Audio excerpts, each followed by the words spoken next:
The thought occurred to me one day that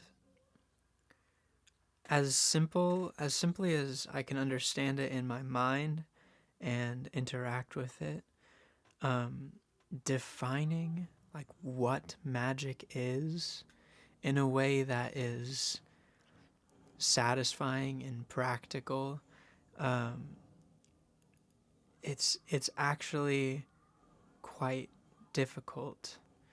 But I decided I wanted to take a little stab at it, going into more like examples of magic rather than speaking super generally about it, because it is so many things.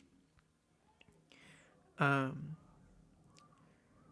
so to talk about what magic is, I think, is to talk a lot about human behavior generally, because we are magical creatures. It's inherent within our thoughts, within every action that we take, every action, every decision, inaction, behavior. All of that can be explained from like some sort of mystical lens.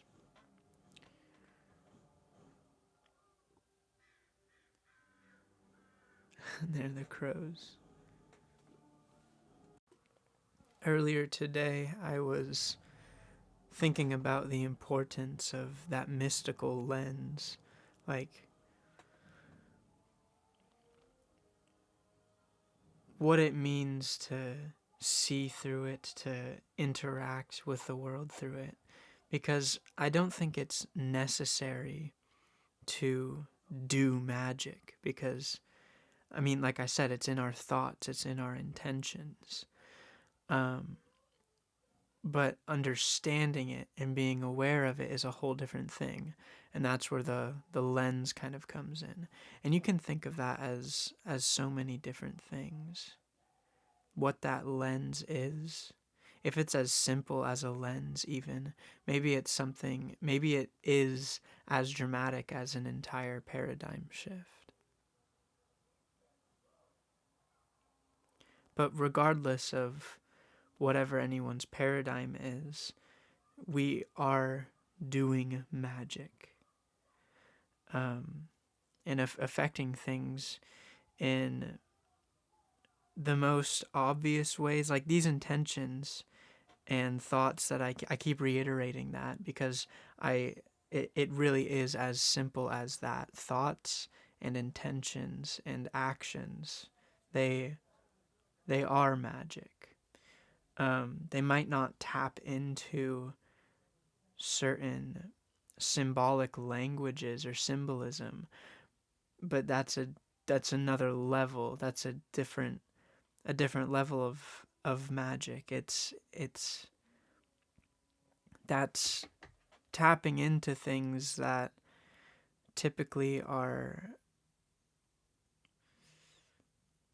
like years, ages, centuries old, um, egregores, ideas, deities, things that have a lot of energy put into them. Um, but like you won't be able to perceive that right away. And so that's why I stress the thoughts and the words and the actions, because those are things that we can very directly um, pay attention to and start recognizing the energetic impacts that they have on both ourselves and in the environment and on the people around us, both in the obvious ways and those, like, as you start paying attention to it, those deeper subconscious impacts.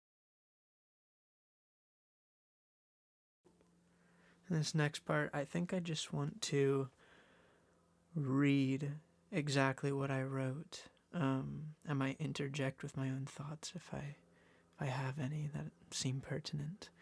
But it's something that I wrote about speech being an example of magic, of how it builds reality. Speech, as an example, is perfect. The power of your word is something that cannot be understated. Without language, the only way humans could communicate would be through abstract gestures and emotional inflections of odd, incomprehensible babble, and through facial expressions and body language. All of the subconscious elements of communication would remain, but a crucial element of our conscious communication would be gone. The ability to share an intellectual reality is fundamentally what language does. And by an intellectual reality, I mean things like rules that we can all agree upon, like traffic rules.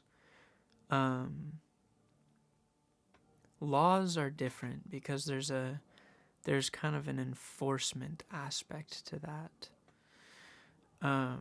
Even traffic rules, honestly, all rules are able to be broken because it's based in that intellectual agreement. At any time, you can decide to just disengage from that. But there are just things that collectively people have decided to agree upon. And that's like at its most fundamental level based in language, in our ability to communicate emotions and ideas and intent and desire, and be able to collaborate and collectively push towards something like that.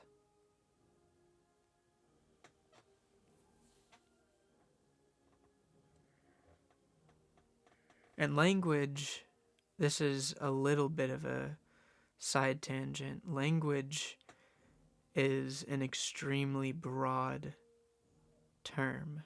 It's an extremely broad word because art can be a language. Colors convey things. The subconscious is all about like symbolism, and it's to communicate and understand the subconscious takes a different kind of communication with yourself, with the world. It's symbolism, and that it is a language. So yeah, that's just my little side tangent, I guess, about language. I'm gonna read the next paragraph now.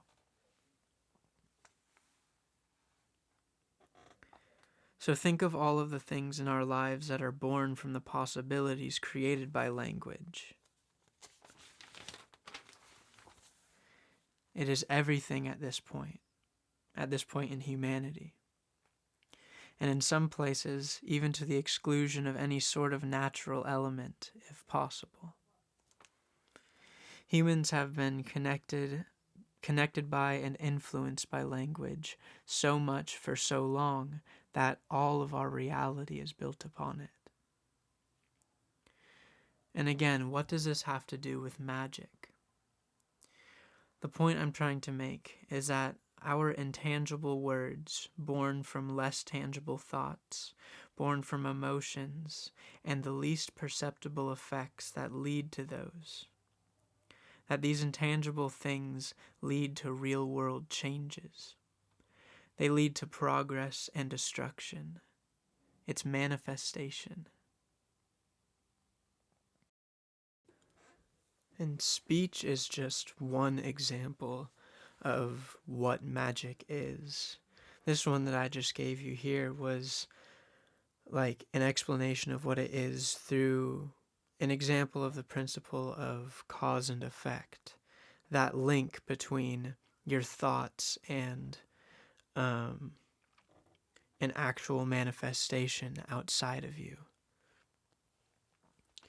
But even deeper with language, we can get past that cause and effect principle and delve into language as far as how it allows us to, I mean, in a very similar way that I explained, as far as um, coming together and agreeing upon a certain set of rules, we can come together and worship something in a way. Like, rules, we don't really worship. It's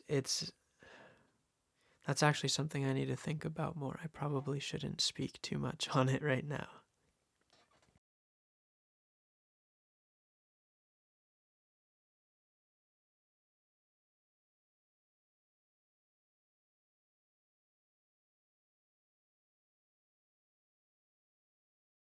My example is the dollar, and that's just a little something I'll throw out here. I'll probably delve into that a little bit more on its own.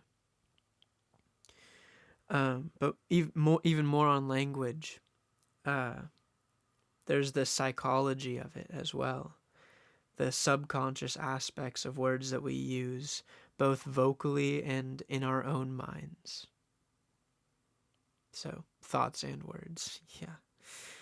Um, and that psychology example is an interesting one, though, because it can be hard to discern how to be critical with yourself healthily.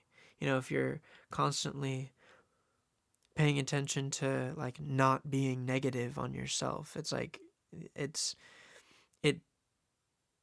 detracts from your experience a lot. Like having that guard up against yourself, it doesn't fucking work. I promise you guys, I've tried it. I've fucking tried it. So when I say it's hard to discern how to be critical with yourself, with that idea in mind of like paying attention to your thoughts and trying not to be harmful, it's like, well, how do I know what's good for me? That question is still left up in the air. And that's what I mean by it can be hard to discern how to be critical with yourself healthily.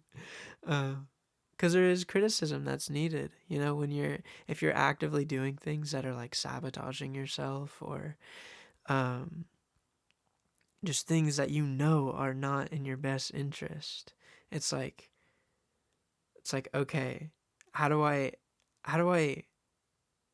get rid of things in my life? How do I utilize that energy healthily? Because I think that's something that is a very general idea, but it's something that is probably quite a lot more difficult than people give it credit for. And I go into it, yes, I write why it's a bit more difficult.